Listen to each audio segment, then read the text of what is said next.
하나님의 말씀 누가복음 18장 1절로 8절 말씀입니다. 예수께서 그들에게 항상 기도하고 낙심하지 말아야 할 것을 비유로 말씀하여 이르시되 어떤 도시에 하나님을 두려워하지 않고 사람을 무시하는 한 재판장이 있는데 그 도시에 한 과부가 있어 자주 그에게 가서 내 원수에 대한 나의 원한을 풀어주소서 하되 그가 얼마 동안 듣지 아니하다가 후에 속으로 생각하되 내가 하나님을 두려워하지 않고 사람을 무시하나 이 과부가 나를 번거롭게 하니 내가 그 원한을 풀어주리라. 그렇지 않으면 늘 와서 나를 괴롭게 하리라 하였느니라. 주께서 또 이르시되 불의한 재판장이 말한 것을 들으라. 하물며 하나님께서 그 밤낮 부르짖는 택하신 자들의 원한을 풀어주시 아니하시겠느냐? 그들에게 오래 참으시겠느냐? 내가 너희에게 이르노니 속히 그 원한을 풀어주시리라. 그러나 인자가 올 때에 세상에서 믿음을 보겠느냐 하시니라. 아멘. 9월 우리가 훈련해야 될 품성은 기쁨입니다. 반드시 훈련을 통하여서 기쁨의 품성을 회복하는 기쁨의 사람이 되는 우리가 되기를 축원합니다. 주 안에서 항상 기뻐할 수 있습니다. 방법은 오직 하나, 주 안에서 하나님과의 관계에서 행복할 수 있고 기뻐할 수 있습니다. 훈련을 통해 기쁨을 회복해야 되는데 우리 기억을 떠올렸으면 좋겠습니다. 첫 번째가 매사에 선한 것을 찾는다. 두 번째 훈련은 고난 중에 미소를 잃지 않는다. 세 번째, 낙담하지 않는다. 그리고 오늘부터 3일간 특별히 위를 본다. 라는 실천사항으로 훈련하시면 됩니다. 오늘 말씀은 비유입니다. 1절에 예수께서 그들에게 항상 기도하고 낙심하지 말아야 할 것을 비유로 말씀하여 이르시되 핵심은 항상 기도해야 한다. 두 번째, 낙심하지 않는다입니다. 말씀을 연결해서 보면 이렇습니다. 항상 기도하면 낙심하지 않는다. 만약에 기도를 멈추면 낙심하게 된다라는 의미도 있습니다. 한 과부에게 절망적인 상황이 발생이 됐습니다. 2절 이하에 보면 하나님을 두려워하지 않고 사람을 무시하는 한 재판장에게 이 과부가 그에게 자주 가서 내 원수에 대한 나의 원한을 풀어주십시오라고 요구했어요. 처음 얼마 동안은 듣지 아니하다가 속으로 생각을 합니다. 내가 하나님을 두려워하지 않고 사람을 무시하지만 이 과부가 나를 번거롭게 하니 내가 그 원한을 풀어주시리라 라고 이야기합니다. 그러니까 자주 가서 얘기하니까 원한을 풀어줬다라는 말씀입니다. 그리고 예수님의 설명이 6절 이하에 이어집니다. 불의한 재판장이 말한 것을 들으라. 하물며 하나님께서 그 밤낮 부르짖는 택하신 자들의 원한을 풀어주지 아니하시겠느냐? 그에게 오래 참으시겠느냐? 내가 너에게 이르노니 속히 그 원한을 풀어주리라 라고 말씀을 하십니다. 어떤 의미일까요? 쉽게 생각하면 문제가 있느냐? 기도해라. 하나님께서 그 문제를 해결하신다라는 의미로 해석할 수 있습니다. 맞는 말일까요? 물론 맞는 말씀입니다. 우리의 기도에 항상 좋은 것으로 응답하시는 하나님이시기 때문입니다.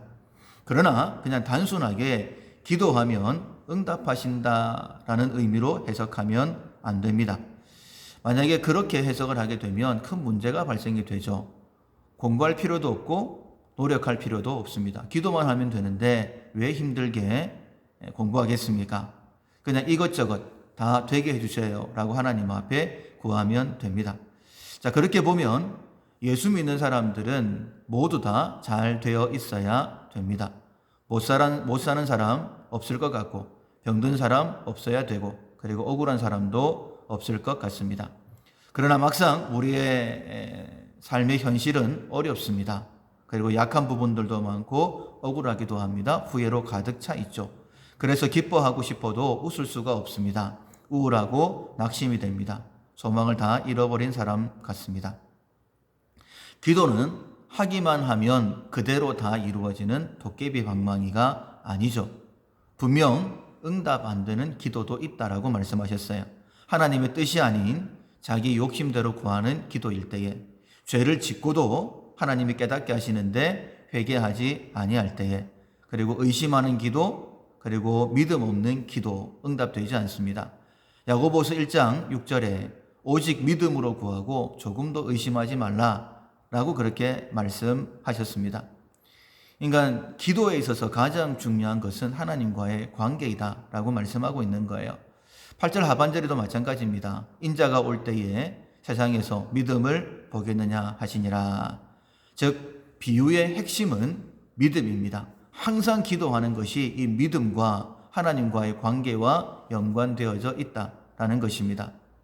나를 사랑하시는 하나님이십니다. 항상 선하신 하나님, 아들과 함께 모든 것을 주시는 하나님이시다라는 그 믿음, 하나님과의 관계에서 기도가 올바른 기도이다라고 말씀하시는 거예요. 항상 기도하라고 말씀하실 때에 1년 12달 365일 1분 1초 쉬지 않고 기도하라라는 그런 의미가 아닙니다. 기도의 양이 있고 그것이 채워져야 한다는 것도 아닙니다. 시간이나 양의 문제가 아니라 관계의 문제다라고 말씀하시는 거예요. 하나님은 재판장과 비교하실 수 없는 크고 크신 하나님이십니다. 비록 하나님을 두려워하지 않고 사람을 무시하는 재판장이지만 그 재판장도 하나님의 주관 하에 있습니다. 모든 것이 하나님의 섭리 속에 있으며 하나님은 합력하여 선을 이루어 주신다라고 말씀하시는 거예요. 그렇다면 좋은 재판장, 나쁜 재판장 따질 이유가 없습니다. 만약에 나쁜 재판장 때문에, 나쁜 상황 때문에 내 마음이 두렵다, 불안하고 낙심이 된다. 그러면 상황이 아니라 주 안에서, 그러니까 하나님과의 관계에 문제가 생겼다라는 뜻입니다. 십자가로 확증된 사랑과 현실의 문제를 연결하지 못하기 때문이다라는 그런 의미입니다.